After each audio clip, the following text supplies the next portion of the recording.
Good evening, everybody. Welcome to the Aramis Simonis Arena and the 2019 International 9-Ball Open.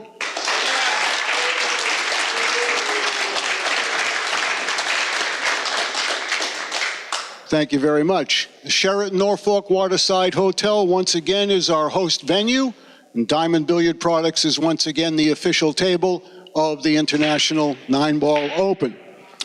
We're in day number 2 of our 6-day event. We're in our second match of our 3 evening sessions today.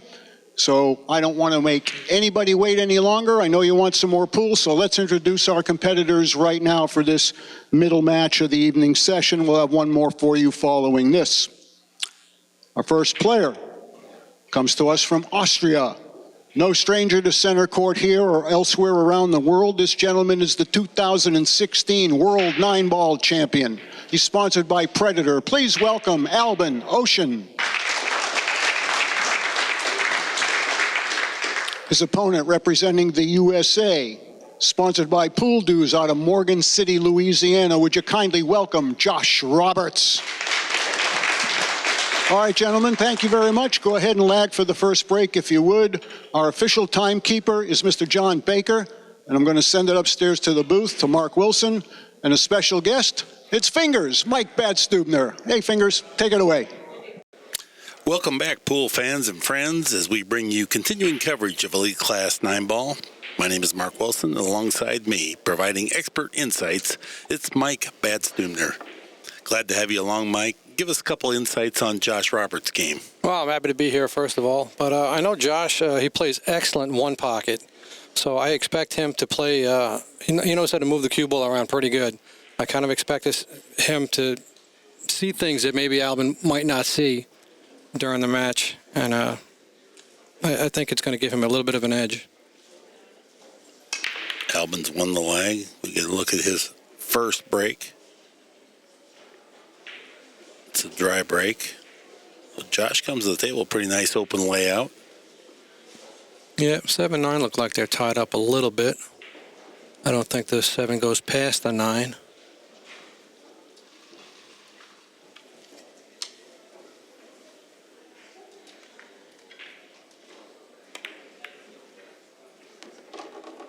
Nice move there, using the 4-ball to slow down the cue ball, but also to remove it from being an awkward combination on the 6. 6 is not hanging, so developing the 4 there was helpful. Yeah, he put it in a good spot. He should be able to come back off the 3 and then play the 4, 1 rail to get on the 5.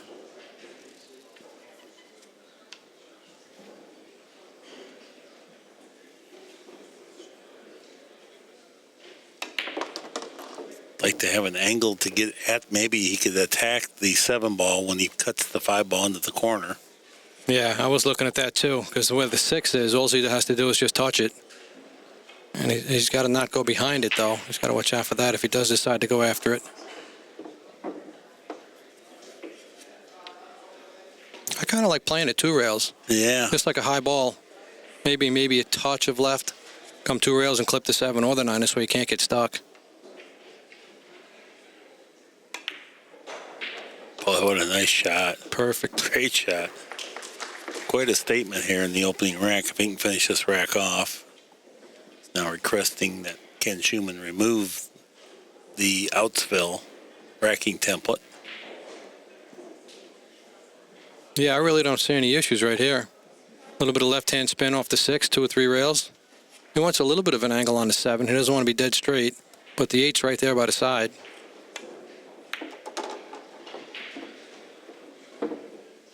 So I think Josh is going to make quick work of this first rack.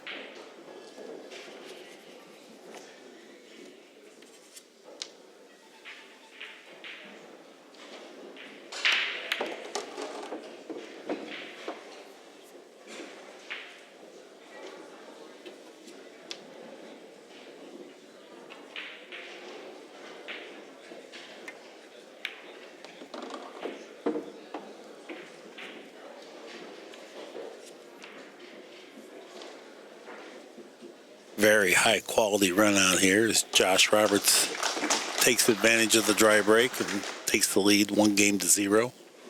Yeah, he played a great shot on the 1 ball to move that 4 out and control the cue. And then he played an excellent shot on the 5 ball to come 2 rails. Yeah, complete control throughout the rack. Yeah. It's not an easy layout. No, like I said in the beginning, though, he knows how to move the cue ball because he plays excellent in 1 pocket, and that game is all about moves. Yeah. So I expect that to work in his favor throughout the match. Albin, always a cool customer, very solid. Playing in nothing but the elite level tournaments. Might feel a little bit jilted not being selected for European side this year in the Moscone Cup. They just have so much strength over there. Somebody's going to be shortchanged. The fact of the matter is, if Europe doesn't want Albin, we'll take him. We'll trade. Yeah, the guys that didn't make it are monsters. You know, just imagine how strong the team is. Same with the United States. Yep. Our squad this year is looking pretty good. First look at Robert's break. Well, he got a good kiss off the 6 there for the 2 ball. Dropped the 1 on the side. It was a compliant break. Josh is still at the table. Open layout. He might have to force this forward past the 6. Yeah, this is tough. Maybe consider cutting into the corner. Yeah, I was looking at that. He'd have to come 2 or 3 rails.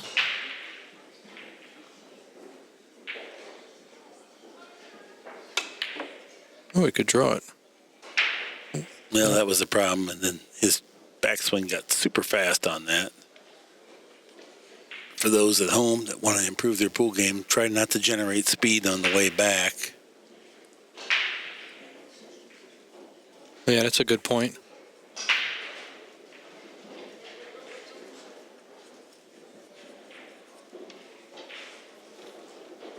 All right, Albin's got a decent shot on the 2 to get to the 3. Little center ball, touch of left. Just doesn't want to get straight on a 3.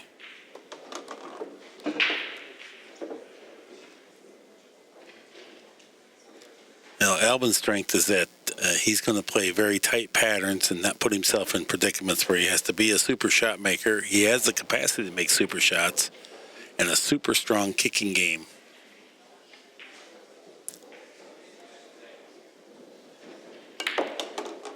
Very consistent. Yeah, good stroke. Yep. Yeah, he made that look really smooth, really efficient, but he got a lot out of it with very shallow angle. Yeah, he hit that one real clean.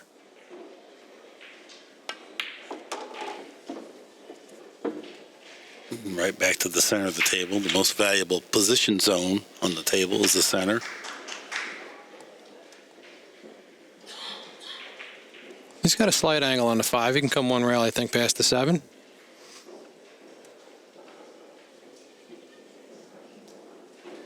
You'd almost accept being right where he is now.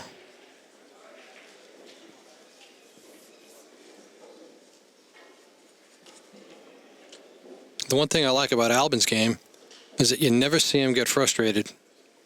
Just like Ralph Souquet, you almost never see the emotion come out. He just gets down and he does what needs to be done without hesitation. Well, he's got wisdom. He's pool years older than his chronological years. But that's just because he's been playing elite level players in Europe for the duration of his life. Right.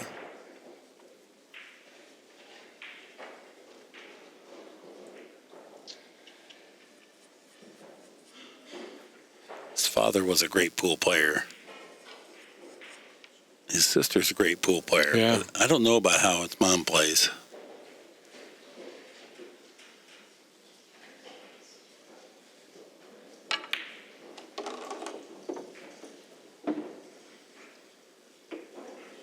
Well, he's a little thin on the 7, it looks. Think he's got to go up and down? I think he will. I don't think he has to. He can just drift the cue ball to the center of the table, but then that means if you slightly mishit the 7 and it rubs the end rail, it will hang up much easier. Yeah, and he'll still have a long shot on the 8 and Right. another thin cut. I like coming up and down, high ball. He's just got to watch out for the 9 on the way back down, I believe.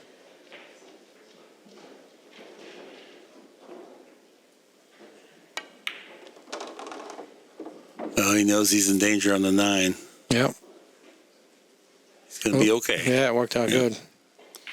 I think he's got to go up and down again. He's a little thin on the 8. He might be able to slow roll this one. But I think, again, just a high ball. This way you can let the stroke out. There you go. Nice call. Pretty good speed. That's one of the other things that these players do very well is they always find the correct shot. Whether it's a thin cut or it's a full hit, you know, you let the cue ball roll. You're going to make your object ball so much more often if you don't try and baby the stroke and soft roll something. You know, he's in total control of where the cue's going, so he knows it's going up and down. Let the stroke out a little bit, make the ball cleanly, and you end up with position. Yeah, very tight quality pattern there. Albin was never really in trouble in that rack. So both players have a real clean run out to their credit. 1-1 is our score. See Justin Bergman looking on. Who else we got? Roz here, Ra Hanna.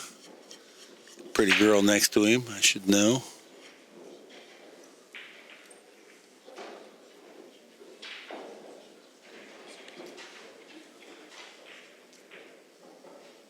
Yeah, I think this has to be the strongest field that they're getting. Every year we say that, and I have to agree with you. This is the densest quality field I've ever seen. All right, let's see what Albin can do with the break here. Tries to make the 1 on the side and drift the 2 ball next to the side pocket. Here it comes. Yeah, and that's the way they play it. They play the 2 ball for that side pocket over there. Make the 1. It's a compliant break because the 2 and the 3 ball crossed the head string. And he made 2 balls. Is that right? 3, 6. Yeah, he made 2. Yeah.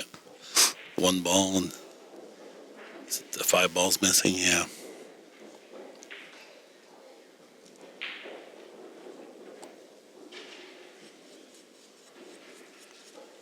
He's just got to come 3 rails behind the 6-7.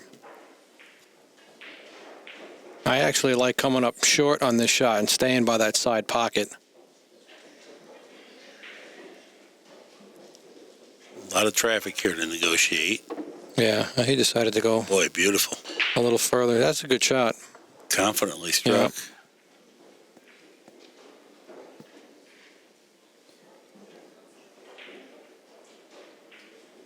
And much like you said, he's a fairly disciplined and, how would you put it, pace-wise. I don't know that he's slow, but deliberate, I guess. Deliberate, yeah. I think very deliberate. he really thinks his shot out before he executes it.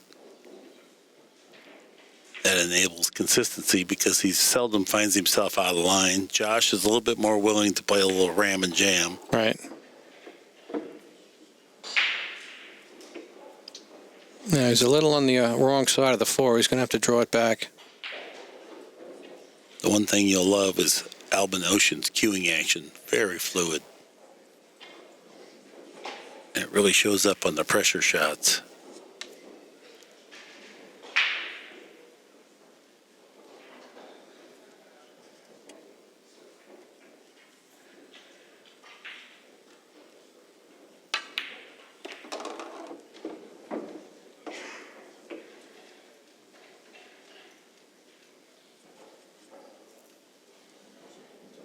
A little further away from the 6 than he would like, but I think he can play this no problem.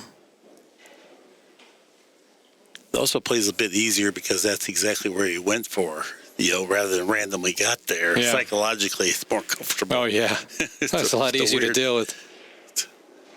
Still the same shot, but nevertheless, how it gets there makes a difference. Rubs the top of the 7.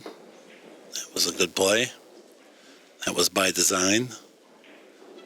That facilitates making the rest of the rack play much simpler.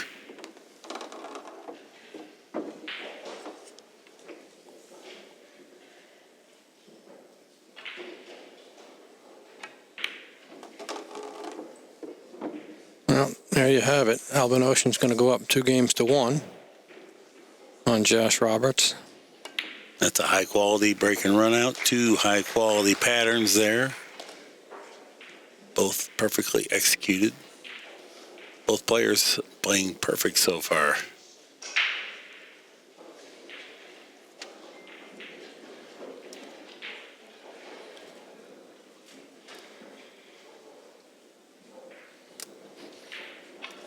It's very important that you're productive on the break, because to distinguish yourself against another great player, you have to win some games where they do not get a chance to have an influence on the outcome. Otherwise, you're just gunfighting with another great player, and it's basically 50-50. Right.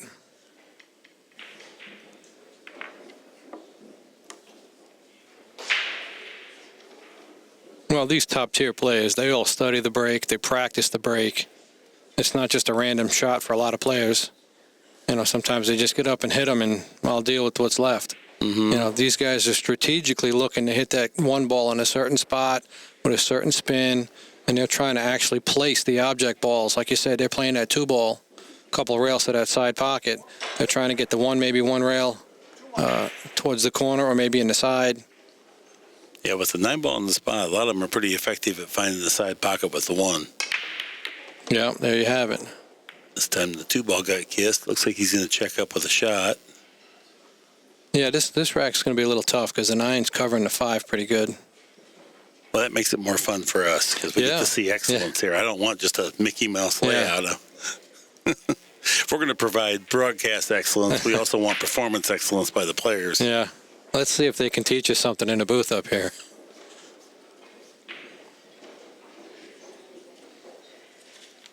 A little tough to attack the 5-ball with the 3-ball because the 4-ball's so far down the table. Yeah, you would never want to do that. I think if he gets up towards, let's say, just past the 8 with a little cut on the 4, he can come 3 rails into it. Ideally, he'd come 3 rails into the 9 and then still have a shot on the 5, but I think that might be the angle he uses to attack it. He can just play a center ball right here, a little high, just to get back up past the 8. And then depending on the angle he gets on the 4, he can either come 2 rails short into the 9-5 or 2 or 3 rails long. That would be 3 rails long into the 9-5.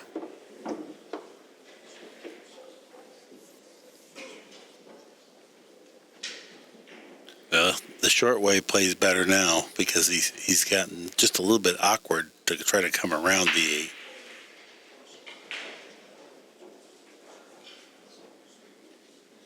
He's measuring that up to. Either case, it's going to be tough. The one thing I don't like about going 2 rails into it is that the 5 can be a blocker. Well, you can also scratch off the outside of the 9, too. If he comes 3 rails, there's no chance, really. No. If he hits 9, he can't get blocked by the 9, and there's no scratch right there. But like you said, he doesn't have the right angle. Yeah, well, if you skin past there, then you're played safe on yourself. Absolutely. To get up. Yeah. Yeah, if you go too long. Here's the scratch possibility. Ooh, well, yeah, he might have off the 5 if he touched it. Well, I don't know if he can billiard the 9 down in the corner. Yeah, let's get a shot at the Predator replay. Thank you, Predator. This is pretty smooth. Just didn't bend quite enough. Cloth's a little bit slick. Probably glad he didn't bump it. Yeah. Now he can go rail first here and just let the cue ball come out past the 6. Yeah. Or he can go ball first to get there, too. Went ball first. Good shot. Yeah, he leaked it out a little bit. Not a bad result, but not maybe ideal. Well, it was good from where he was. You know, a lot of times you just have to accept it's not going to be a great outcome, but from where I am, that's the best I can do. And I think he can thin this maybe and come 1 rail past the 8. Right. I think that gives him a little big area. But again, he's looking to kick that ball off the 9, and that's from his one pocket knowledge. Well, I don't think Albin would even look at that. Right. He's ramping up. It looks like he's trying it. No.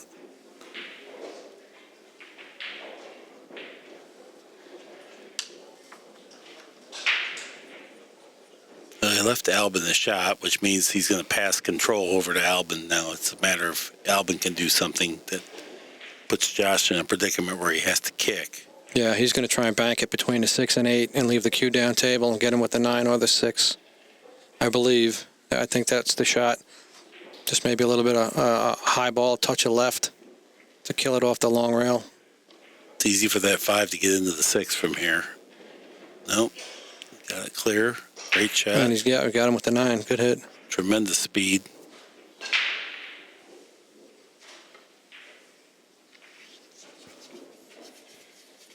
Josh grabs the jump cue.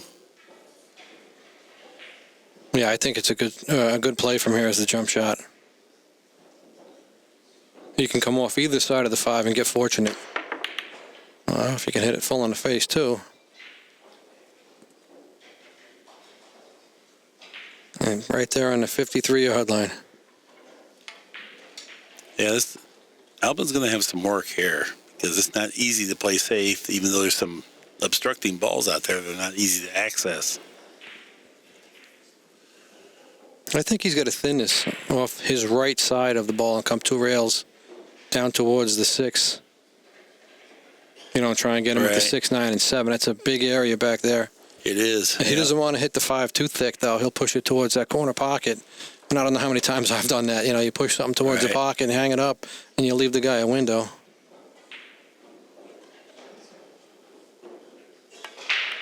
Good timing with the stroke. Yeah. And he was totally playing the cue ball there. Great shot. He'd rather it stayed behind the 9. Yeah. Anyway, not bad from where he was at. A little disappointing that it wasn't more devastating, but it was a good effort. Rather than try to go super thin like you and I might do, he played it heavier so he could control the cue ball better. Yeah. Good judgment. Oh, boy, that's not going to be strong enough.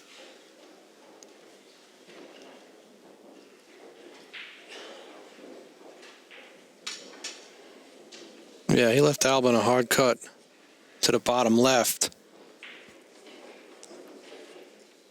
I think he can draw to the right rail. It's a tough shot, bottom right. It is. And come 1 rail out. To compete at this level, you just cannot leave these guys this shot. And I'm not saying it's unmissable, but it's just too good of a scoring opportunity. These translate into games quite often. Yep, good shot. Yeah, he drained it, made it look easy. It was a big shot. Now he's back in control. And that's what happens when you play elite players. This can easily morph into 2 or 3 games because Albin breaks the runs out 30% of the time. So Yeah. now for that little bit of errant safety play. Yeah, he could be looking at a big hole when he comes back to the table. Or, say Albin gets the ball down, compliant break, and then plays safe. He can come back to the table kicking for his life. Yeah. And that's what quickly transitions into multiple games. Very few open innings. That also wears on the player's mental game because you played 1 bad shot and it's going to cost you 3, 4, or 5 racks maybe. That's tough to fade sometimes. He fell a little short of where he wanted to be. He wanted to get down and play it in the side cleanly. But I think he's just got to play the long 9. Just roll it forward.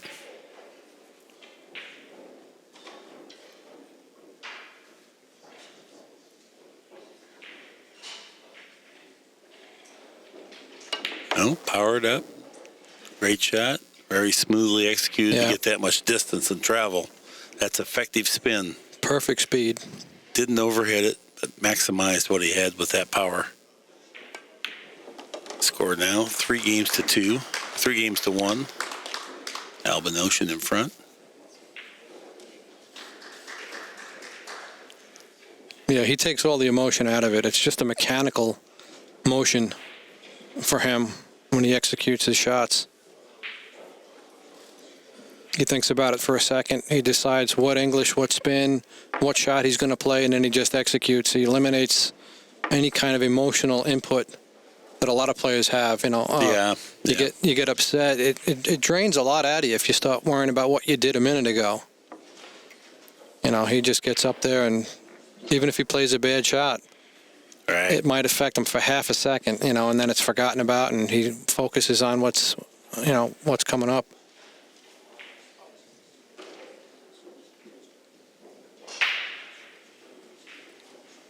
Scores 3-1, but this feels like kind of a pivotal moment in this match. If say Albin wins the next couple games, max pressure now. Right.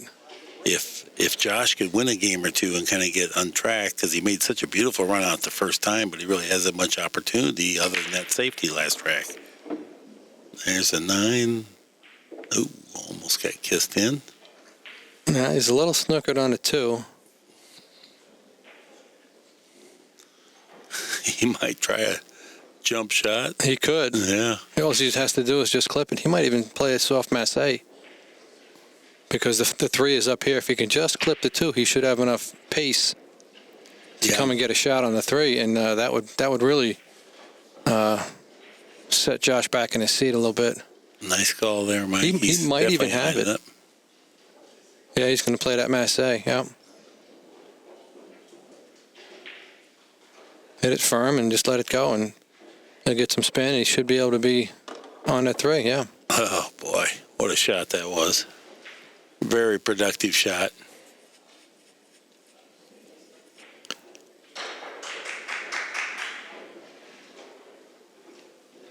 He's got to play this one. He's just going to come back up and play the 4 on the side. A little thinner than he wanted, but should be okay.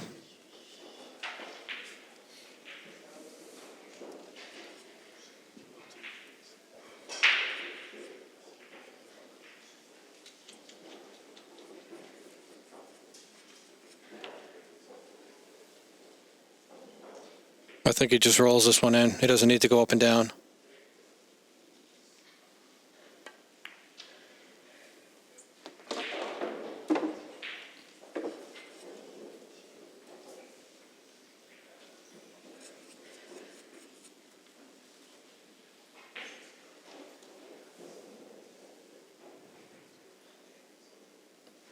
Just a one rail position.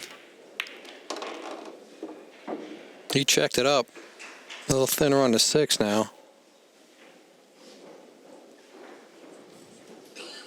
I like the one rail position myself because it takes that side pocket out. Yeah, he probably shouldn't have introduced the inside spin, though, because it took some pace out of the cue ball that he was misjudged, I guess. I think that 9 ball is actually, it's in a funny spot, even though it's not really near it. But playing the one rail shot, if he overhits it a bit, he could get stuck behind it. That might have determined why he put the inside. Yep. And the 2 rail position was the same deal. That was in play. Now he's fallen very thin on the 7. Sure, he's disappointed about this. Yeah, it looks like it's cuttable, but now the cue ball control is not as good. Right.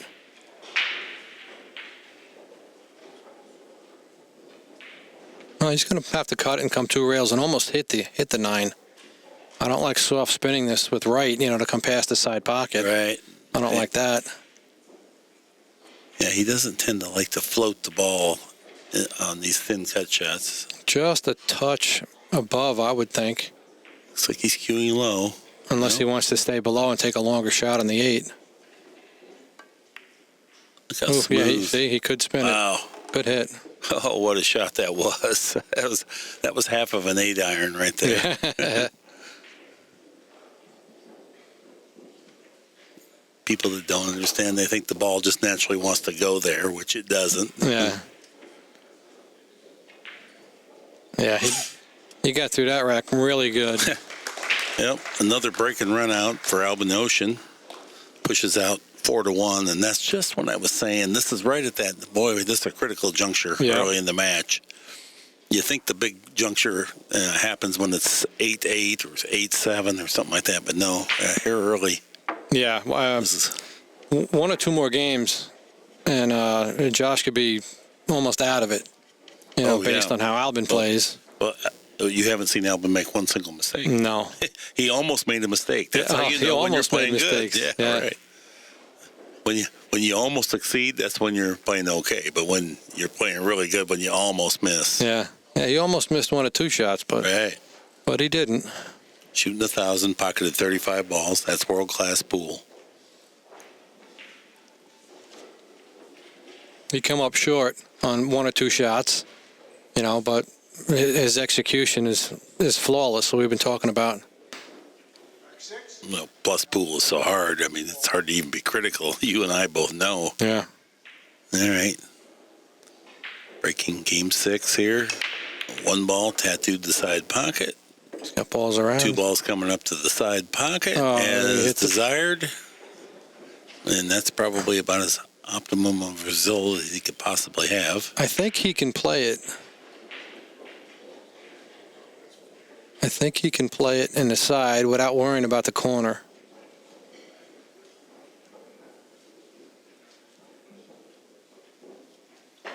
Yeah, it must be a little bit testy. And I think so. I think you have to play this with inside spin, to be honest with you. You almost want to overcut it so that you avoid the scratch and have the spin throw the 2, if that makes sense. Yeah, You know, from where, the other thing, if you have inside spin and you can catch a second rail on the second long rail that you're shooting at right now off the end rail, it helps to check up the cue ball and slow it down for the 3. yeah, he'll have a good shot in the bottom right as we're seeing it. When you're making a fine cut with low and inside, that complicates accuracy quite a bit. Oh, yeah. Yes. This is, well, don't do this at home, folks. You've got to be a trained professional to even think about the shot.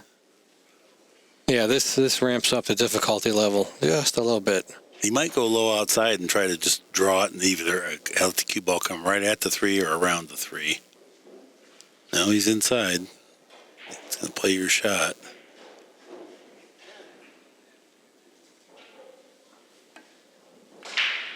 No, he did have outside. My goodness. I thought he could well, pin it it. didn't, at that speed, it didn't have anything on it. Yeah. So you could see he just hit the... He could hit it thicker than it looked from up here. Not by much. I went down there, and it was only about 4 or 5 inches from the corner pocket, so he didn't do much with it, but that was a good decision and good execution. He's now fallen on the angle that allows him to transfer to the other end of the table. And there's some clutter, and if you're worried about the clutter, you don't have to try to avoid it. You can go ahead and attack the 7 ball from here if you want. Yeah, if he hits the 7, there's almost no way for him to get in trouble. And that's the place he could get in trouble, is But, brushing the right, 9. if he doesn't hit the 7, then he could have an issue. And that's going to be the first mistake we saw Albin make so far. And, you know, Josh sat up in his seat because he knows he's going to get a chance to get back in this. You know, Albin's going to take a moment. He's going to play this 2 rails. Yeah. In an effort to try to get a little bit of separation. He won't have to play it with a great deal of pace.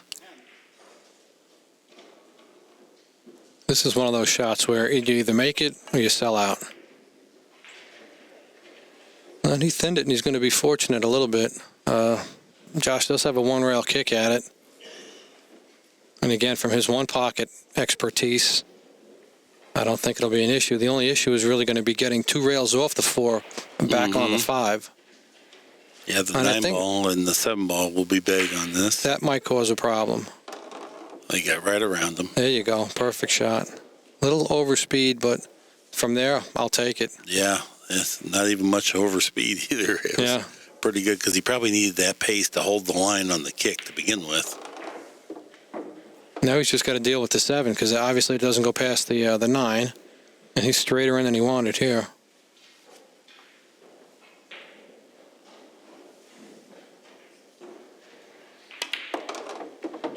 That was a good attempt. Oh, great shot. Did he get enough? Yeah, well, no matter what, it was a great shot to even hit it from there. So. I think he can play the 7, and I think he's got to play it in the left-hand corner pocket, as we see it. Yeah, good shot.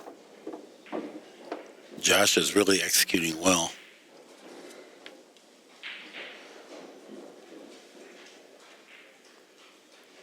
This is mostly just a high ball and hit it. Oh, that come up a little short. Yeah, once again, a 53-yard line. Well, now we're going to have to play a 1-pocket bank here. Just go all out. You're not going to be able to be cute and play it safe with it. No, but I think he's got to shoot at it, though. That's what I mean. You know, he's got to make your ball. Yep. Ooh. And look at the cue ball. Well, he wasn't planning on hitting that heavy because the cue ball never got to the end rail. This is that 20% of the time, if you hit it and just don't scratch, you leave it tough. It's called the backdoor safety. You couldn't play it this way. You can say, well, I'll bank it 2 rails and leave it on the long rail. But it just gets there. That's one of those things you couldn't do if you were trying it. Right. Really, sometimes it's almost impossible to do that. But he was fortunate right there. He got good speed on it. You need to factor that into the master plan. Yeah. Playing that 20% of the time, you're just going to randomly leave it tough. Is Albin banking this? He can bank at it towards the corner. I like playing this short, though, 2 rails and put the cue up on the end rail. Going cross side. Ooh, yeah. He could see it. Very nice shot. Wow. He drained that one. Yeah. That's where I thought he was going to play it, but I didn't think it would go in as effortlessly and smoothly as it did. 5-1 is our score. Yeah, I know. Josh got the break that he needed, but the balls didn't arrange themselves just right. He made a great draw shot to loosen the 7 ball, and then he made a good, but he made it just it's hard to be critical. He came up short on his position, though, and that did hurt. That could be also because he's been sitting down for 4x. Sometimes you'll lose the speed of the table when you're not on it all the time. Well, he certainly didn't want to go 3 rails and scratch in the corner and look stupid, so he took a little pace out of it and a little too much went out of it. So he came up short on the bank after that. Yeah, rather than the low ball hit on that bank, I think he'd been better off to go high ball and just go all out to make it. I think so. Yeah, forget that, because once he tried to use that draw, he hit it a little heavy, put a little more side spin on the object ball that checks it up and came short. I was surprised he tried to play safe on that. No, because it looks like he didn't attempt. It looks like he was playing safe all the way.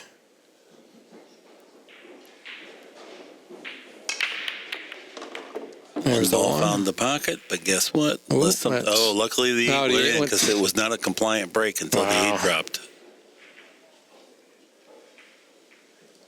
Okay.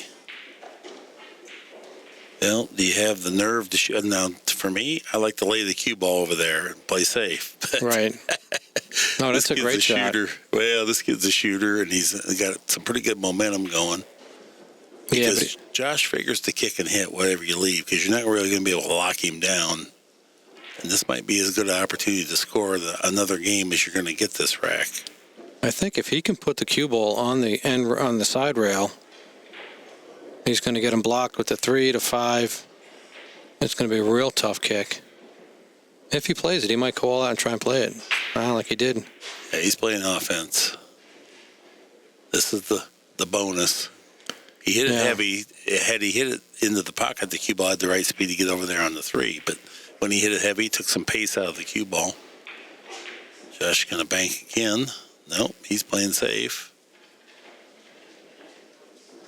Yeah, good shot, just long enough. Boy, oh boy. Albin can go ahead and grab his jump cue on the way to the table. Yeah.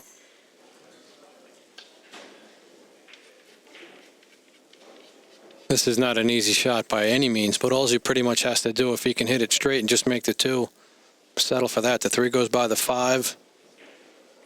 5 is in the middle of the table. This would be an amazing shot.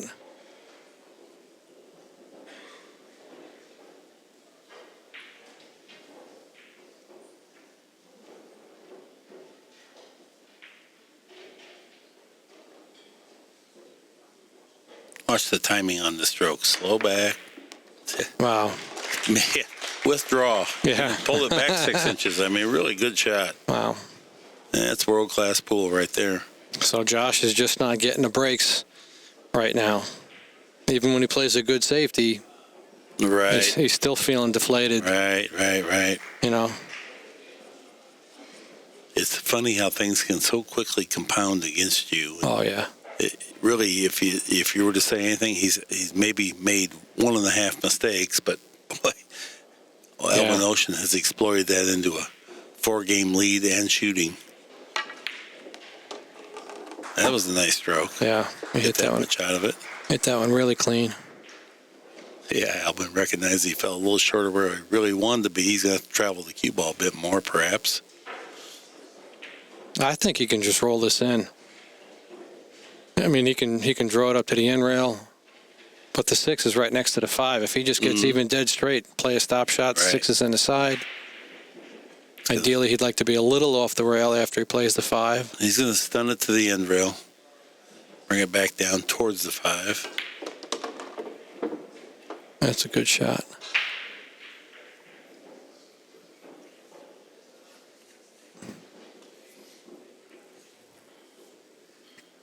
You're just not going to get many second chances with Albin Ocean. No. I'm not sure I like just stopping this with a 6. I mean, he might bounce off the rail just a little bit. If he's not perfect, I almost like coming forward 2 rails, just a high ball and roll it forward. Play the 6 where he's standing. But he should be able to just stop it good enough. Yeah, okay. Now he's got to soft roll this in and get a cut on the 7. I don't know. I think he may jack up and try to just stun it. Try to stun stop it rather than roll in this fashion.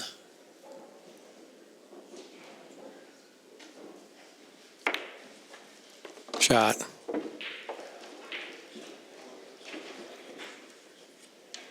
This kid's got all the shots in his bag.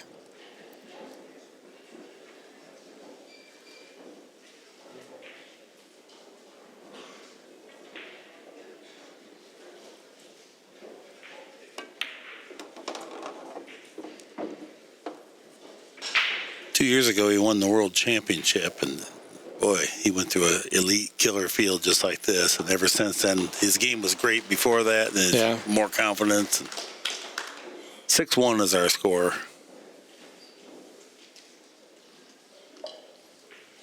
Yeah, Josh is wondering what he's got to do now. Yeah. To get back in this match. It's almost at the point where you almost can't come back. You know, once these players get up on you, they're free stroking it, which makes it a lot easier for them. It's funny how that when you get into that free stroke zone, it looks like you can't miss. You get the rolls, you get the brushes, the nudges. I think you're describing, the confidence, and you're on momentum, and kind of heading the right way. John Schmidt now in the crowd looking on. Well, I just felt when it was 3-1, I felt like that was crucial. Now, it's certainly possible. Josh Roberts has played very well, and if he gets a shot, he's going to go and run a lot of balls. Yeah. But Albin is just not going to give many opportunities, though.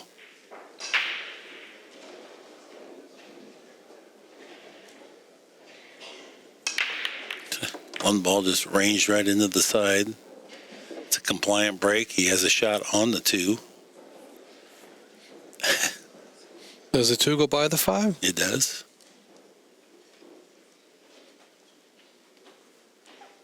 From the monitor, it looks like it does, but for looking down at the table, I'm not so sure it does. And this is something he wouldn't want to play rail first. Sometimes you can slide the ball in rail first, but it's out a little wide for rail first. Yeah. It's not going to be very forgiving. So I'm not sure it goes. If it did go, he can just play, high ball, roll it in, and come across. He'll have the 3. He may just play safe. Yeah, because the way he's queuing up. Is he just rolling it and let the cue ball pin itself to the 5-1 rail? I kind of like that. This is all cue ball, not worried about the 2 if that's the case. Yeah. Oh, very nice. Very nice. That's a crippling blow that's been outlawed in many states.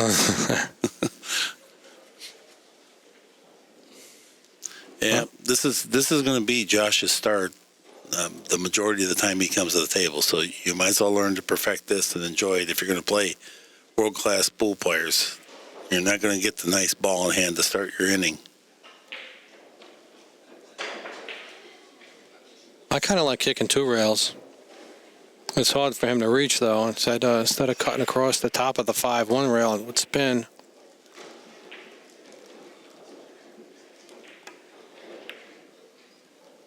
That was a good result. Yeah. Now Albin has a bank.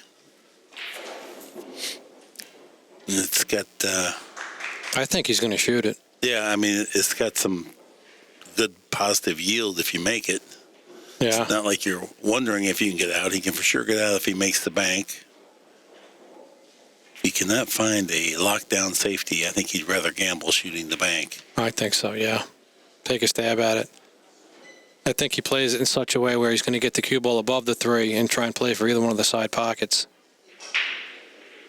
So I don't think he can control it and play it in the upper right-hand corner as we see it.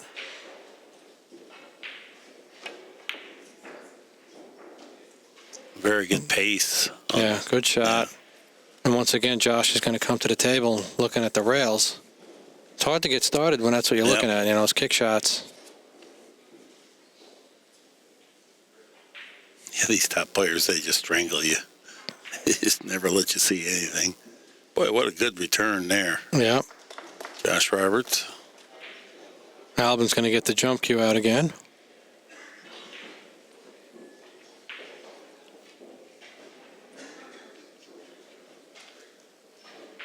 Looks like he just has to get over to the 8. I don't think the 9's in play. And if he can clip this, if he hits it thin, the 6 is going to stop the cue. If he can play it with a little bit of that backspin like he had on that last jump shot, he can maybe draw away from the 6, one rail. This is going to be a tricky hit to get on the 3, but there is a possibility here for him to keep going. Right. Anything that makes the 2 would be fantastic. It doesn't matter if draw or bump the 6 or whatever. Just we'll deal with the next one once we get past this thing here. It's all out. Just make the ball if you can. Super hard shot. Figures to get over the 8, but not easy to hit the edge of the 2 too. Also.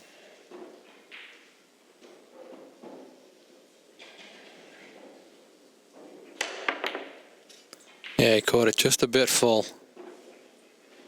And once again, that's one of the breaks Josh needs. And he does have pretty much a wide open table. The 4 does look like it'll trickle past the 6. So this is Josh's in, but you see what he had to do to earn it? He had to kick twice. Yeah. And there were death kicks if you miss them. Yeah. And he picked the right speed. And he had to get fortunate on a leave too from the shot Albin took. Yep. And that's how hard it is to get a start. And Josh is clearly playing well, but just how many opportunities are you going to get to play well?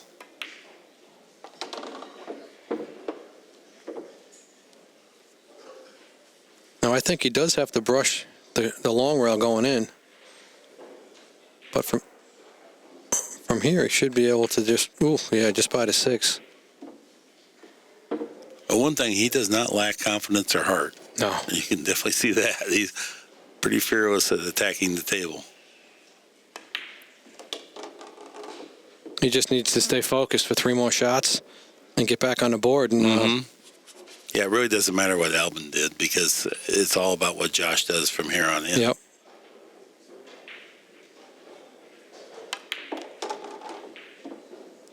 And that he didn't want.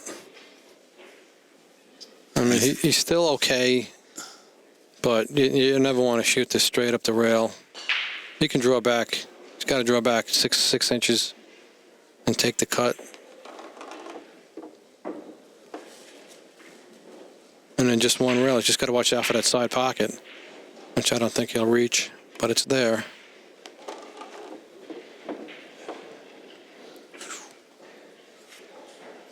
Wow.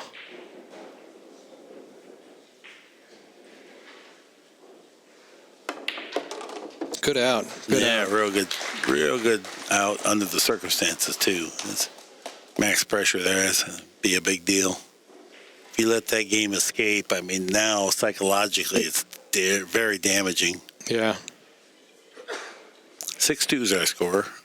But that ought to be a good confidence booster for him. Put himself back in a positive frame of mind. He made an excellent out. He put the brakes on Albin for a second. Yep. He got a game back on his side. He's only trailing by 4, which is not insurmountable. Insurmountable. 7-1. Again, that's. Now you're looking at some real magic to happen to get back in the game. But 6-2, he's breaking. Let's see what he can do from here.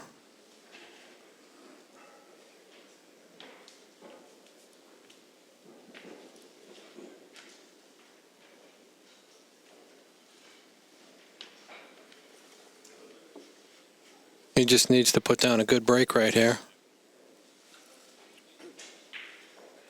Ninth rack. Josh breaks. 6-2.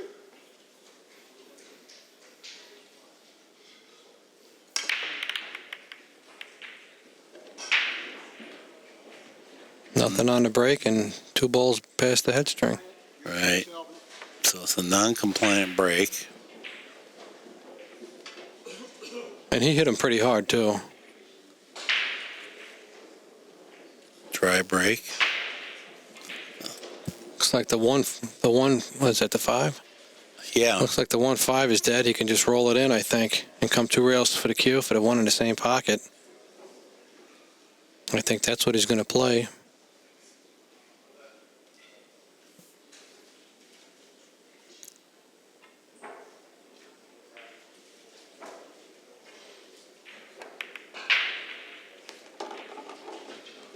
Great speed, good control.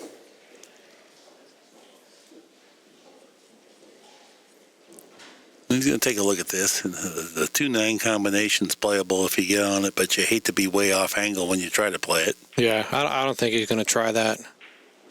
From here, he can just play this with left-hand spin and come 3 rails for the 2 on the opposite side, because the 3 goes past the 8, it looks like. So I think he can get an angle on the 2 to get on the 3. Wow, he did decide to play the combo.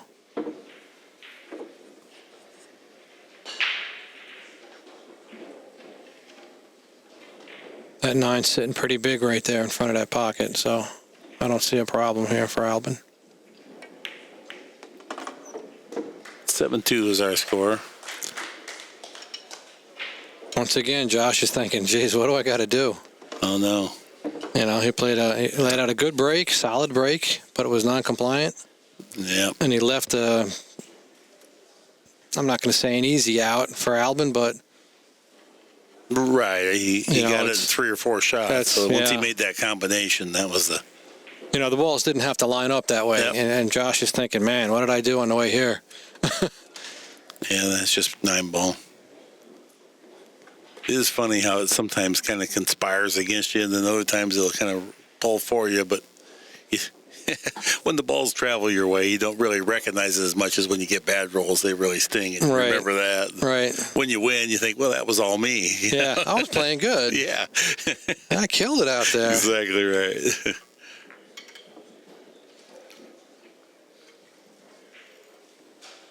$7-2 is our score.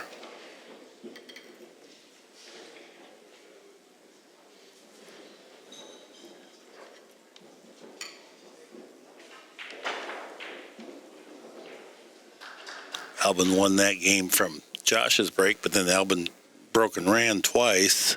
So there's 3 of the 7 games that he has that Josh had absolutely 0 input into. Can't fault him on that.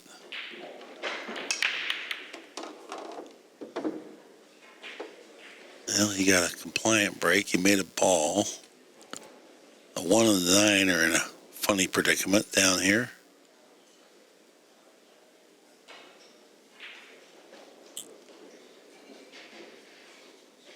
He could thin it, you know, but the 2 is right there. He could run the 1 into the 2. Yeah, He's going to push. I think it's a better choice rather than trying to force something super tough. Yeah. The one thing that he doesn't want to do, he wants Josh to have to earn his opportunities. He understands that pushing, he's the underdog, but he would just like to get himself back to the table one time more in this game, maybe with a little bit better arrangement of the balls. Yeah, it's irrespective of what the score is or the opponent. He respects the sport enough. Is he kicking at this? To work. I think he's going to. I don't think he's kicking. He's laying up as if he's going straight at the 1, like he's going to try to maybe bank it back down table. Just straight down the table. Let the cue ball filter over by the 2, 1 rail. And leave long on the opposite ends of the table. It's a great shot.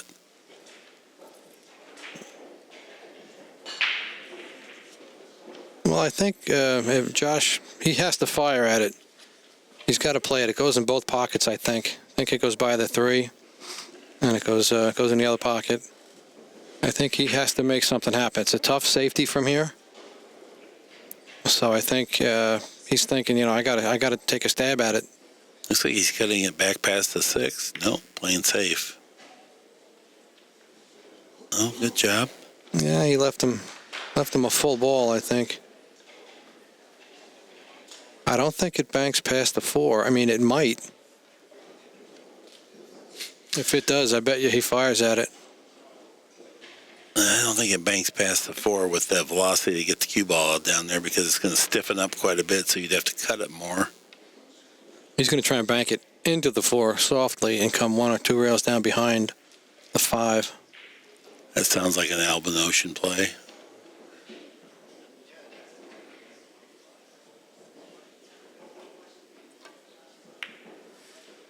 Nice call, Mike. Yeah, it was a little short there, but he left him distance. And it's awkward to deal with too. Yes. I mean, he's kind of worked himself back into this rack after that break that did not offer much offense. Josh is going to play this 2 or 3 rails again back behind the 5. He could bank the 1 into the 4 like that and leave it there. He came up short too. Yeah, this was kind of a critical aspect that he's given away control of the table. That's going to be a big deal. I think with the 4 where it is, he can play off the left side of the 1. Again, 3 rails under the 5 and bank the 1 up under the 4 and have it blocked by the 4 and bring the cue ball down table. You just want to make sure he doesn't scratch here in the corner.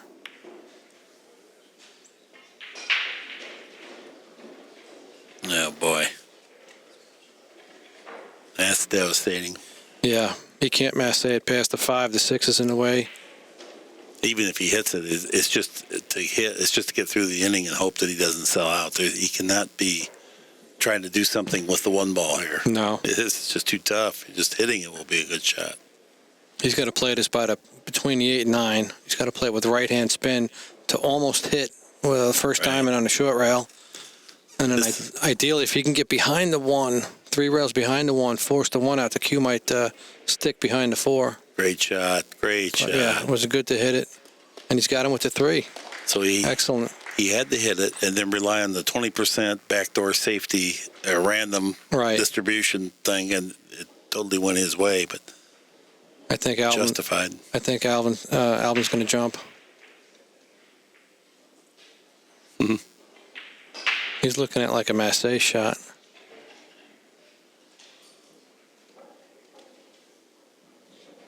I think the jump's the way to go from here because if he makes it, the cue's going down table towards the 2. But it's going to be a thin cut if he makes it. Albin's out of shot clock here, so he's not going to be able to switch to the jump cue now. Yeah, he's going to Massey it. Oh, well, hit the 3. Fouled. Yeah, he fouled the 3. That's why it looked so bad. He winged the 3 going by. And I think the shot clock actually had a bearing in that. I think he would have liked to use the jump cue after the fact, but then when the shot clock got wound down so far. Yeah, I'm kind of surprised. Like you said, the shot clock ran all the way down. He stood there with his playing cue, I think, and he couldn't make up his mind what he wanted to do. Right.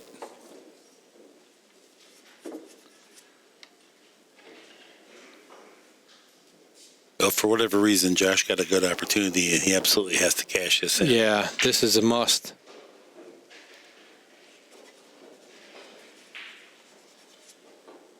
He's going to start running out of opportunities to get back at the table.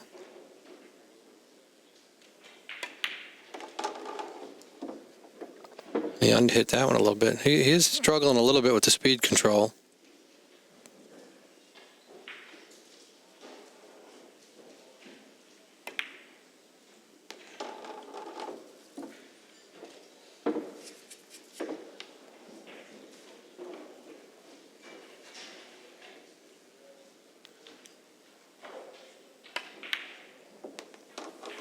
Slow down, ball. Yeah, he's okay. He's got to do something, though. He's got to come 1 rail or 2 rails. Oh, okay. He had more of a straight-in shot than it looked. He should be good from here. there you go. Yeah, big rack here for Josh Roberts. 7-3 is so much better than 8-2. Yeah. Roberts takes down rack number 10. Score is 7-3 in favor of Mr. Ocean. Now, if he can just get a good break, you know, put maybe 1 or 2 racks together, he's back in the match. Well, he's going to have to be productive from the break. Yeah. He's not going to be able to wrestle with Albin out in the open table with all these balls because clearly Albin's safety play is superior.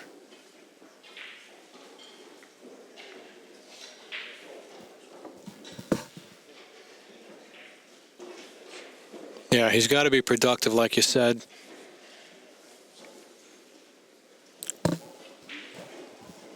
Now, this might be a time in the match where I might look to break from a different spot.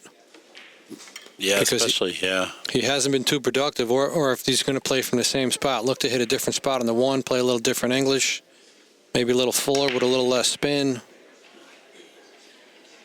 Because what you've been trying up to this point isn't working.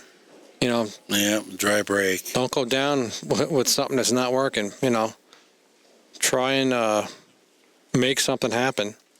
You know, take something off the speed, move the cue ball. You got to try and figure out how to put one down.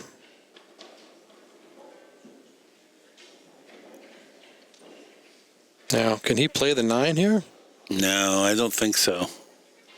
Because that one's almost froze to the rail, and you'd have to hit quite a bit of that one. I think you'd double kiss. Yeah. He could try to bank the 1. He can go high velocity, bank the 1, because he'll back up, too, if you miss it.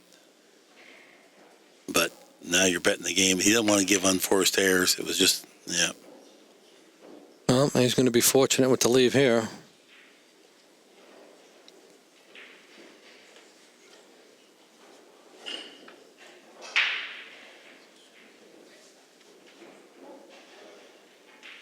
Once again, Josh is starting off with like an impossible position. Right. You got to know. make a jump shot to play safe. Yeah. I mean, it's like, this could it be any worse?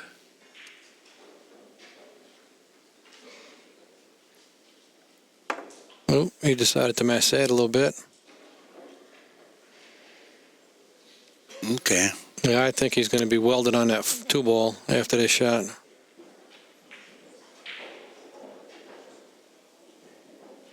I kind of like Albin playing the 1 long and have the cue ball go to the rail and come up and touch the 2.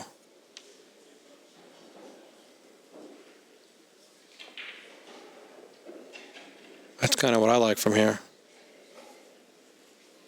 That'll take away a lot of angles, a lot of rails for him to kick into, if he can pull that off.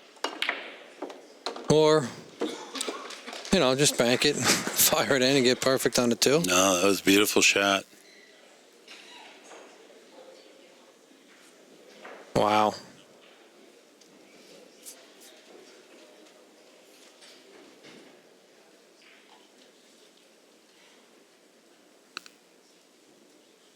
Albin recognizing what a problem that 9 ball is. He's trying to work the angle just to get a little bit more out of it so he can maybe come off the 9 deliberately on the inside portion of it. Or is he drawing all the way back? Yeah, He drew past the 5. That makes everything play much better. Well, he's got a funny angle on the 3 because he just can't roll it in. He's going to have to play this firm 2 rails past the 4. And he's going to end up with a much harder shot on the 4, but from here, this is what he's got to do.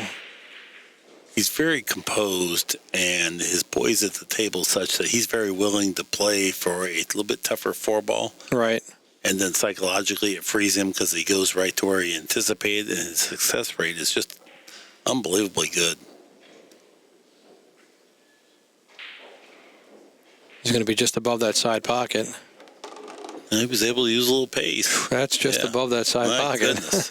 I thought he was going to settle for something about 2 feet shorter than that. But, man, what a great job.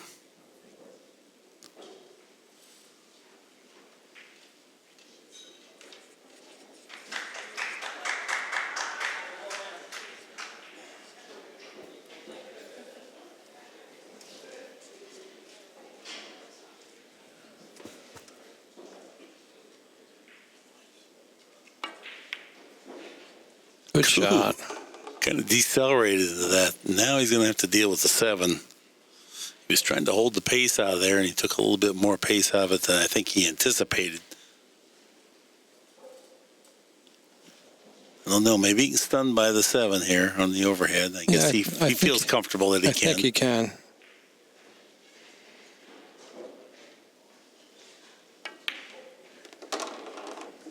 Oh, boy. He got the max out of that. Good side spin. Now he's right back in perfect alignment here to run the balls. Nice angles. Yep. A little bit of maybe low left. Drift back down for the 7 in the corner.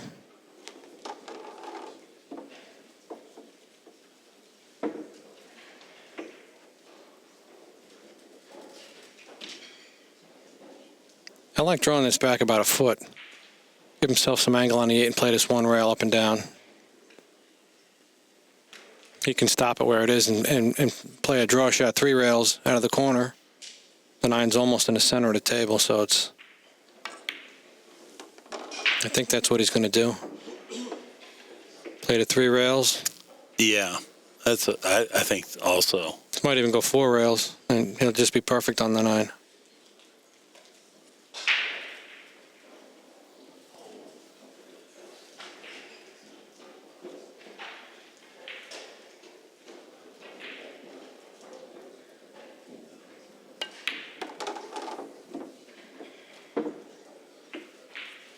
Oh, that's pretty glassy smooth right there. Filters the cue ball right down there next to the 9. Yep, good shot. Huge rack to win here for Albin Ocean. He's just crafted every one of these runouts. I don't really remember him getting out of line. He's made several super tough position plays look pretty easy. Yeah. The rest of the time he's been in total control. And he's been getting a couple of rolls when he did have to kick at something or hit something. Yeah. He's leaving Josh with nothing. Kick shots and jump shots and masse shots. It's real tough to get in gear if that's what you're starting out with. Yeah, he's playing 954. That's the highest score we've had thus far in any match that we've broadcast here. So that gives you a little hint. Yeah.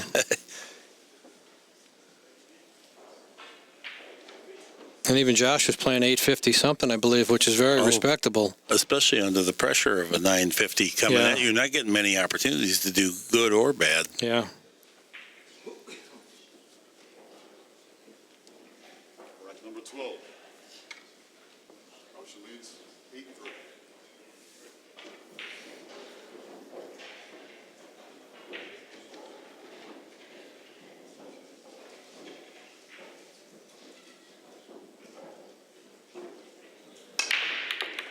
Well, the 1 ball ranged into the side. It's a compliant break. Here comes the 2. He's got It that dropped. 2 done. Yeah, it looks like the 9 ball is a go if he can get underneath the 4 here. I think, yeah, he's got a little bit of an angle on it. The 9-4 is wired. But, okay, there's enough of a gap there. I don't know that you can throw it, so you may have to go ahead and go for the breakout here.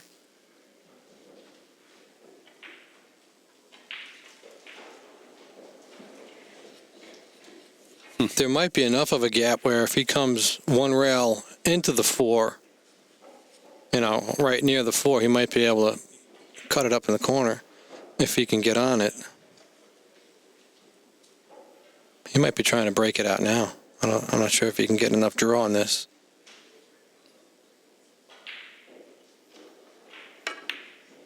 Way overcut it. Yeah. Well, he did break it out. But he left Josh a good chance now. It's truly the first time in the match where he's really created something here that he didn't have to do. He didn't have to jeopardize himself. Right. I would call it an unforced error. I hate to be critical of anyone playing 944, but yeah, that's true. But if I was to be, this would be the shot.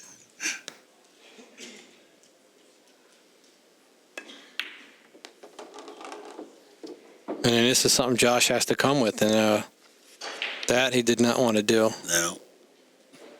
The position play is just not tight enough to hang long term. Yeah, he tried to force it with spin. Yep. Well, he might be okay with the leave.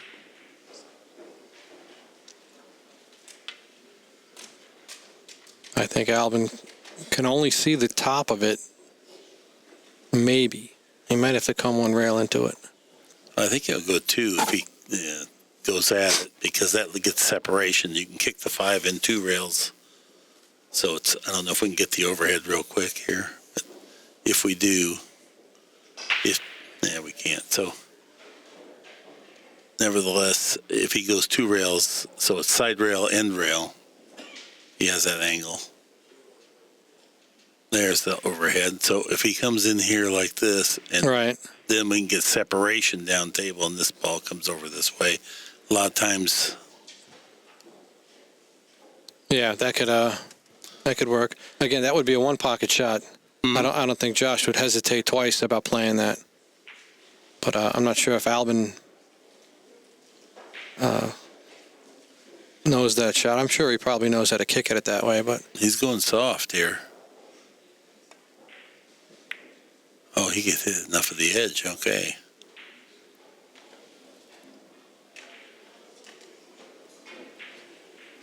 well, Josh just has to come with it now. I mean, this is a tough shot straight up the rail. I can't tell if it's frozen on the rail. If it is, and he's got to worry about that side pocket, however many times that comes out and bites you, you think it can't happen, but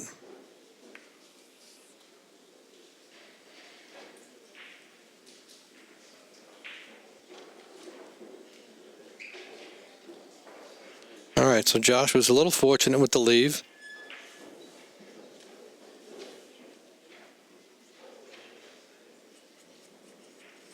I think Albin's just going to play a soft safety here and get him with the 8. I'm not sure if he can play it any firmer. He might be able to play it with a lot of left spin and get him separated and maybe get him with the 7. Boy, what a good shot that was. Yeah, that was a nice hit. If you just mildly hit that a little bit heavier, that 5 ball ends up right over the corner pocket. Yeah. And it'd be easy to do because you're trying to locate that cue ball a long ways away. So I was trying to use the 8. Yeah, hit a little full. Yeah. Well, when you have to move balls that far, the cue ball had to go a long ways, and then you had to warp it a little bit. Yeah. And the object ball, super tough. That's a tough ask. 2 things have to go well.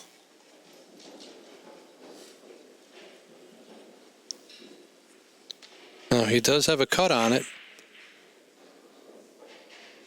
He can play it with the right or left to get up on the 6.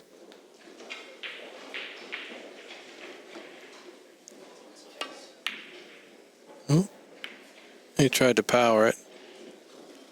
And again, he's going to leave Josh a long straight in shot almost. He's got some angle, but Yeah, this is kind of the shot that really suits Josh, from what I've seen. I think he's just got to play this with a high ball and come one rail for the 6 in the side. Well, he can play center like that. That was a good shot. Kind of stunned it into the corner.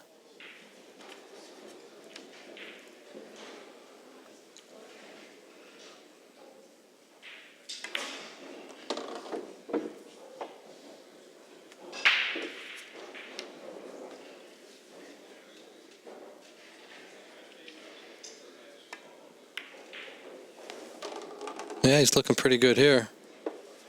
Got to put this game on his side.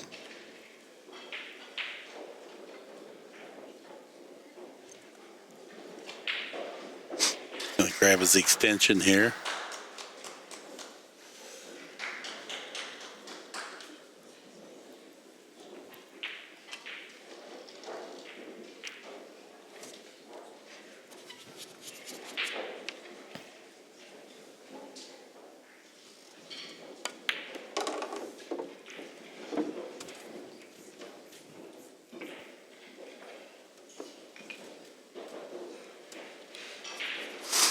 All right, well, after Josh makes this ball, he's going to be trailing 8-4. I'm going to have to step out because I'm playing at 10:30. I want to try and hit some balls. I got to play Max Eberle, I believe. Score is now 8-4 in favor of Mr. Oaks. So, 8-4 is our score, and thank you much, Mike, for joining us. Much appreciated. yeah, I appreciate it. Thank you for having me. Anytime you guys need help in the booth, let me know. I'll be more than happy to fill in. Yeah. So, All righty, everybody. Enjoy the rest of the match. I'll talk to you guys later. Thank you. Thank you.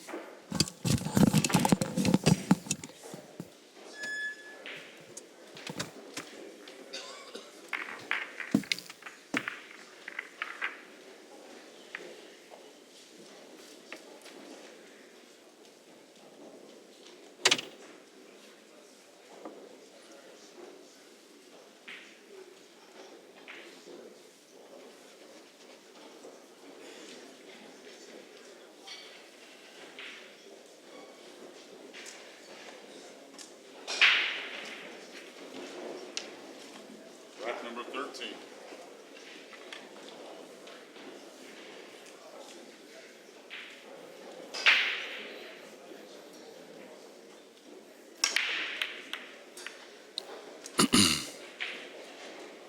I'm going to bump the one ball in, so it's a compliant break here.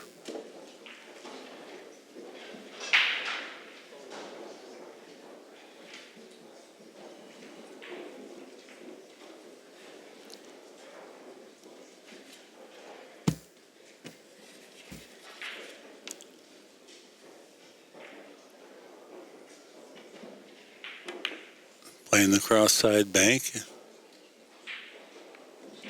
Looks like the 8-ball may have impeded direct access to the 2.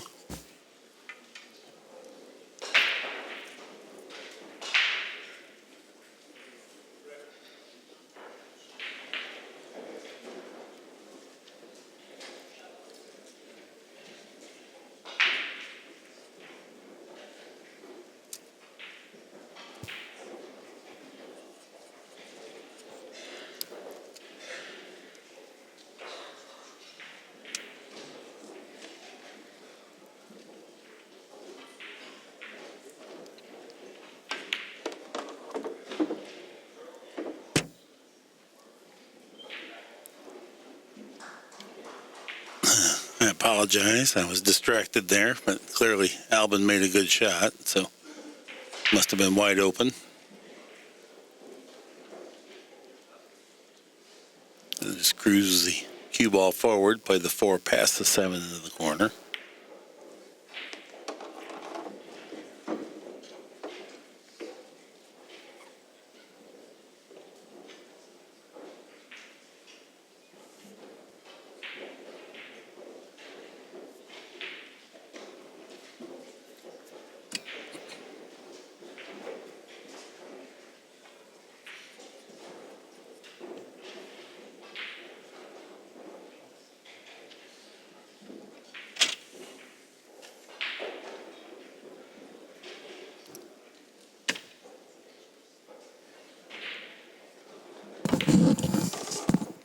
Nice shot there. Albin staying right on angle here. Now you'll be able to drag the cue ball down table towards the 6. We're now joined in the booth by Peter Fleming. And it's good to be here. All right. You can see Albin's playing about a 931 right now, so pretty high quality performance. I'll say.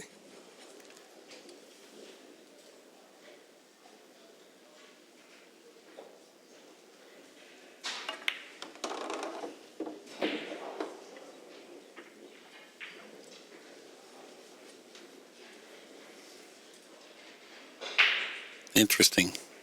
Yeah, he's measuring up. He was thinking about a 4-rail position, but I think he's going to end up having to go off the end rail and come down between the side pocket and the 8. Take speed control. It's not an easy shot. No, he's queuing up low. He's trying to pinch it around. Oh, yeah, he's right in that mid, which way should I go zone. Now he's back to high.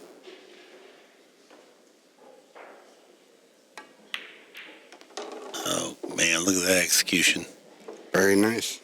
Is that not looking just like a pro right there? One thing that's very obvious is that he's taking his time, and it looks like Josh Roberts is just rushing everything. Yeah. Contrasting styles for sure. You can see how good he executes. His head stays super still. Yeah. He's confident. very fluid transition from backswing to foreswing. That really contributes to consistency. Mm-hmm.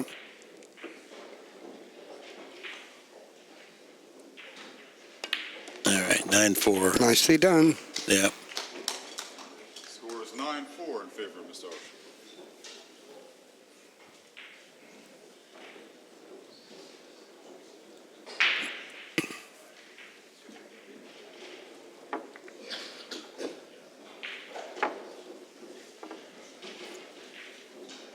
Well, Albin's been in total control the entirety of the match. Great decisions and great execution, tight position. Very seldom he's got a run out that he started that he ended up getting in trouble where he had to scramble a little bit.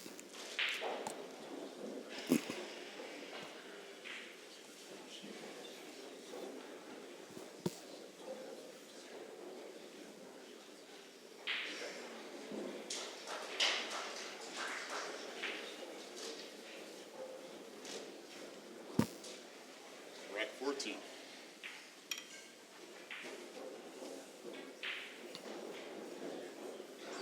Now, Albin's been pretty zeroed in on the one ball on the side.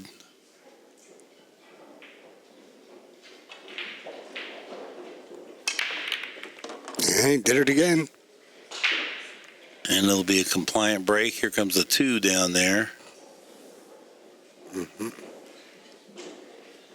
Yeah, he's straight in on the 2. Okay.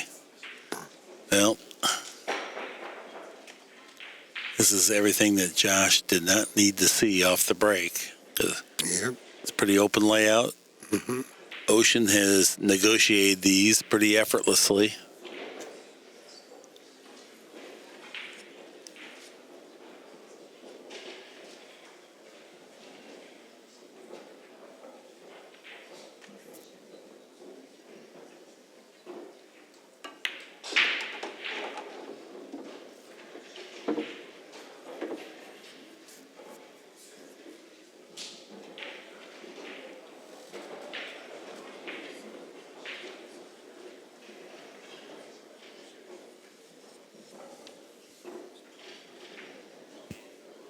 So he's going to try to just go straight down the table and just get to the center.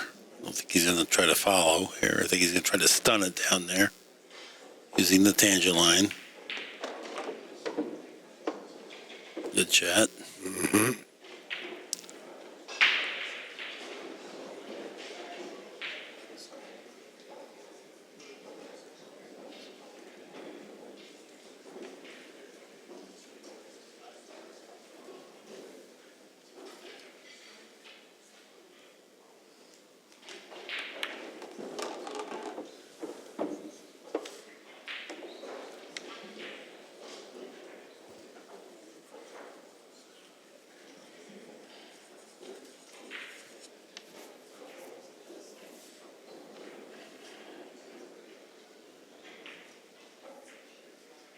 This will be side rail, side rail. He wants that cue ball to hit about the second diamond over there. No, just one rail.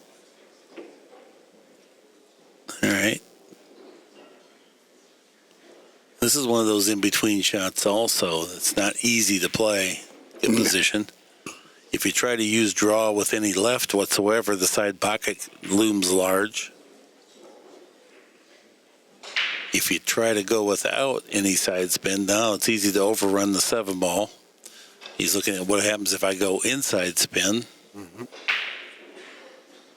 The one thing that you see is he often defaults to the economy of cue ball travel. He does not overhit the ball very often. He just accepts shots. So.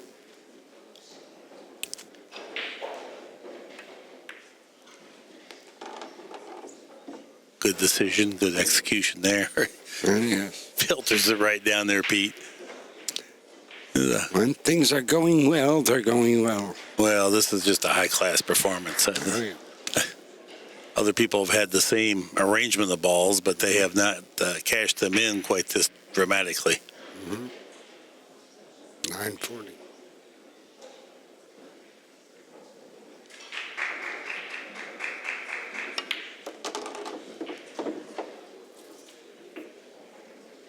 Works the cue ball near the 8.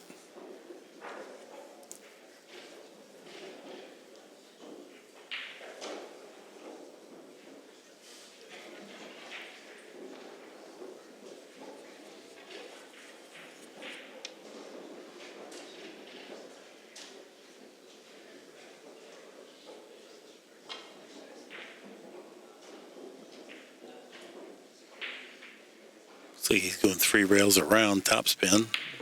Yeah. In the drink. Yeah, he kind of lunged his body. I don't know if we can get a replay on that, but Yep. oh, that's just what the doctor ordered there for Josh. Yep. Ball in hand on the 8. Mm-hmm. Well, he went from a 940 to a 929, not a one shot. Yeah, yeah. No, that was ugly. Score stands at 9-5.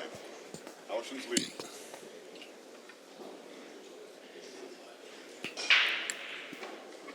Nine five. Mm-hmm. How many would you like? 4? How many would you like? 4? Just one in a shot. One in a shot. Just one in a shot.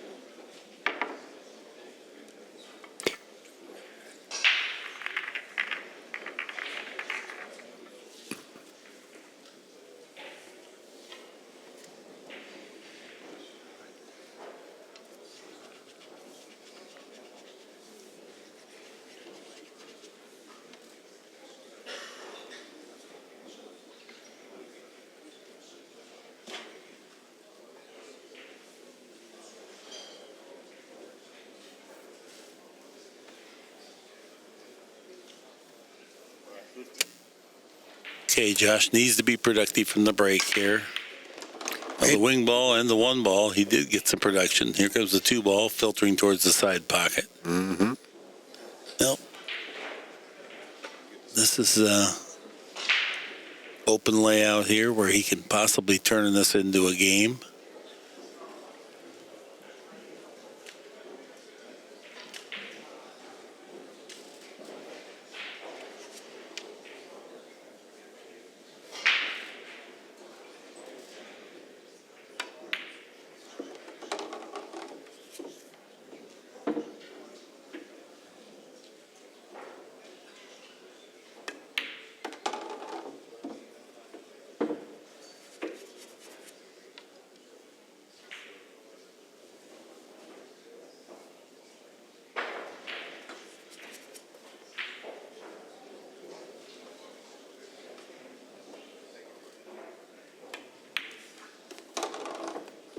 Well, it's just what he needed. Yep.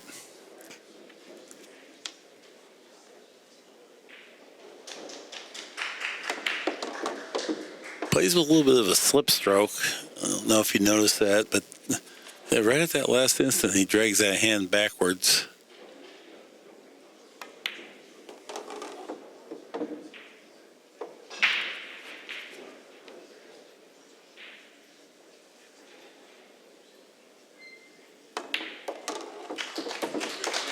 Nice break and run out there. That's the first time in the match for Josh Roberts. He pulls the game back, trails in the match 9-6. Ed Ladawi racking the balls with the Outsville racking template. Mm-hmm.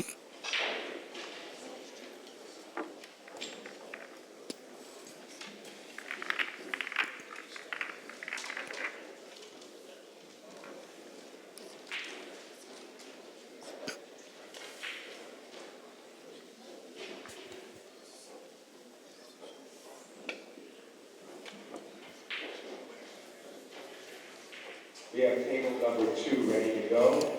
Mr. Randy Labonte, and his opponent is Evo Lincoln. Evo Lincoln. I vote. Randy Labonte, table number 2. Rack 16.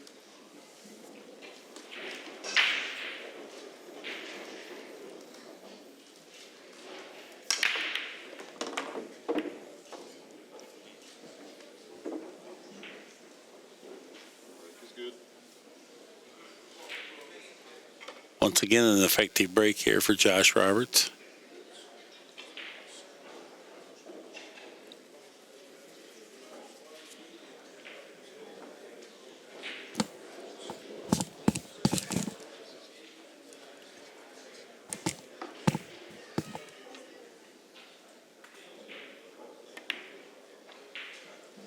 Nope. Table number 10, John Booty and Chang Chen Yu. Table number 10, John Booty, Chang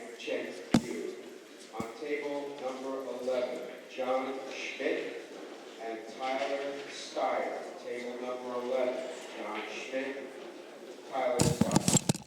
Table number 12, Brian Farah and Clayton Rocha.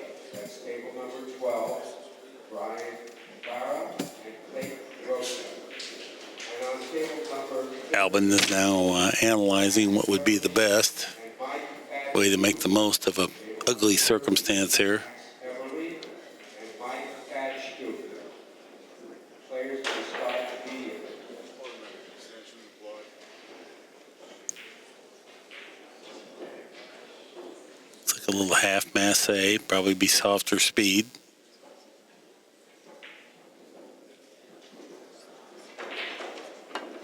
No, a little firmer than I thought. At this time, I Hit heavy on the 5 and left Josh a pretty nice cut on the 2. They worked very hard all day and they deserve a hand. Mr. Mike Ortiz, Jason Blankenship, Carlos Sanchez, Victor, Dave Churchup, Mike Oh. Peterson, and Rick Josh says these announcements are bothering him. So he wants a moment till they complete that.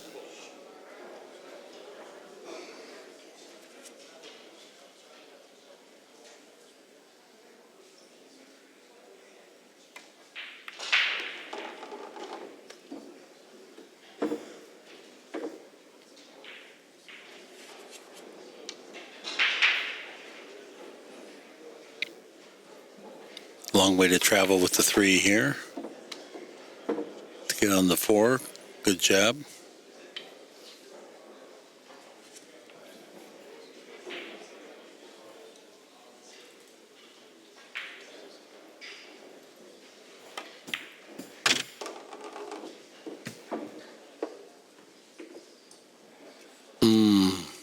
Fairly thin cut into the side now. Cue ball's got some travel and some potential balls that it can clatter into. The 6 ball is very near the corner pocket, so there's a lot of ways that it won't hurt him.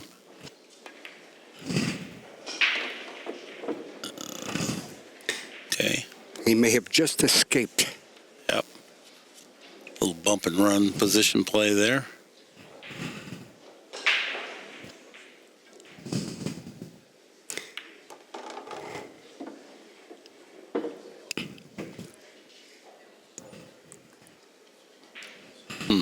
A little close to the work there, Mark.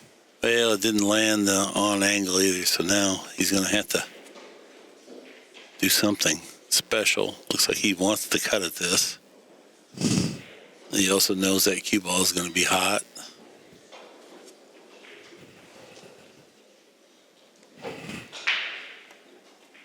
They went for safety.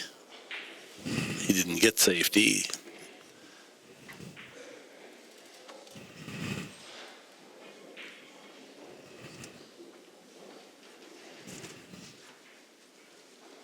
Albin just beat straight top spin to the end rail, I think.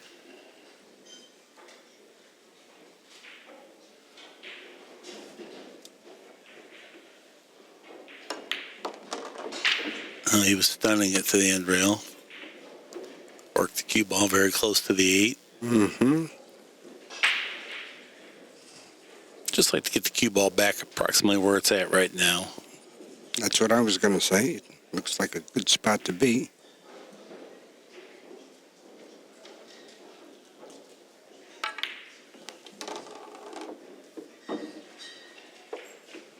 And as Denny would say, he's in danger of being on hill.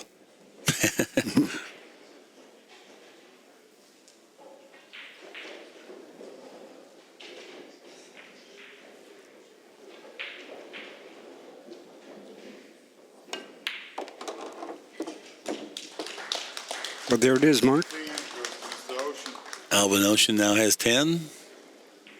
Josh Roberts 6. Mr. Ocean now on the hill over Mr. Roberts. That was a game that Josh let slip away just because his cue ball control wasn't quite tight enough throughout the rack, and then finally he worked himself a little bit out of line, then a little further out of line, and then finally got to a spot where he had to play a safety. 9:32 for Ocean. 8:24 the differential in the balls pocketed tells the story, 82 to 56. Mm-hmm.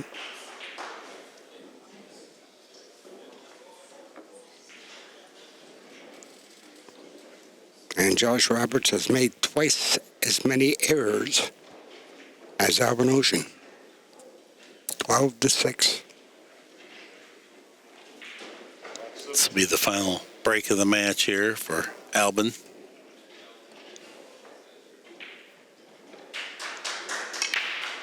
Well, one ball finding its mark with regularity. Mm-hmm. It's going to be Table number 6. a legal break.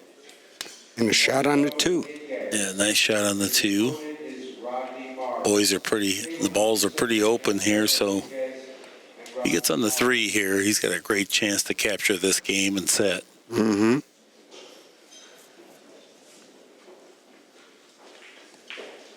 He pointed over that side of the table. I don't know if he'll try to really get there or just settle for center of the table position. Well, he's queuing up as if he's going to the other side of the table with his cue ball rather than the center.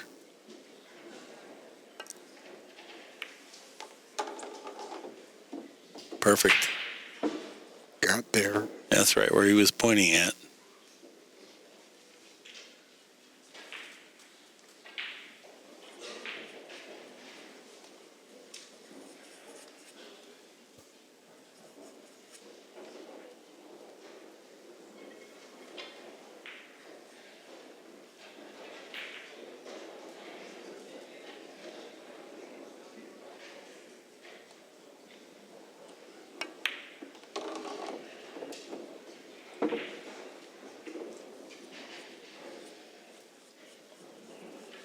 Well, this is a good time to mention that we're going to have all of these matches available on Accu-Stats Vimeo production subscriptions or on DVD.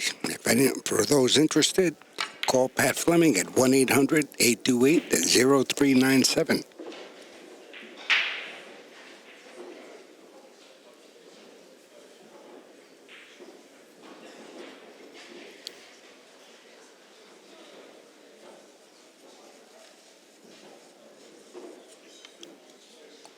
He got kind of flat on this. Mm-hmm. And try to draw back and get it into the side pocket with a 6. Oh, no, he was able to stun it out. He created an angle I didn't think was there. Yep. Nice job. Hit the heart of the pocket. Now he has enough angle to go to the side cushion to bounce away so he can transfer from the 7 to the 8 readily.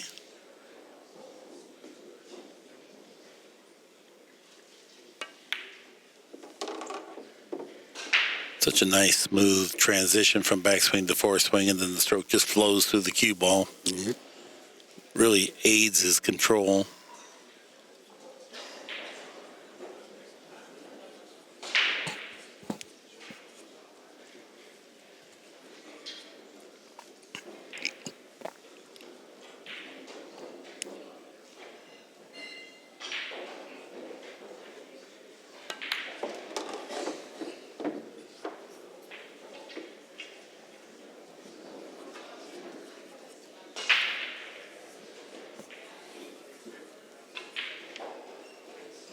Little low right English.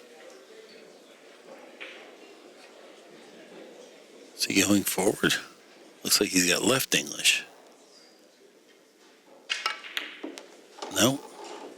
Got perfect English, whatever it was. Perfect English. Yes. There it is. The game is conceded, and that's the match. Look at this shot. I know Alba's going to shoot that shot that he's crashed out again. There it is. 10:30 match. 9:38. 11 games to 6. Yeah, nice way to close out the match. Mm-hmm. All right, this has been an Accu-Stats video production. Any rebroadcast or republication without our express written consent is prohibited. Thank you again for joining us tonight, and so long for just a while.